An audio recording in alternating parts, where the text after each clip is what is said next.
તો વાપીમાં ડમ્પર અને બાઇક વચ્ચે અકસ્માત સર્જાયો, જેમાં 2 વ્યક્તિઓના મૃત્યુ નિપજ્યા અને 1 વ્યક્તિ ઘાયલ થયો હતો.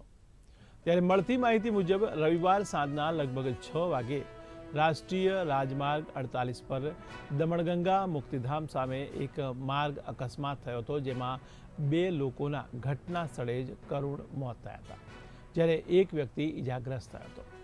આ દુર્ઘટના ત્યારે બની જ્યારે 3 લોકો બાઇક પર સવાર થઈને વાપી તરફ જઈ રહ્યા હતા અને પાછળથી ઝડપથી આવતા ડમ્પરે તેમની બાઇકને અડફેટે લીધી હતી.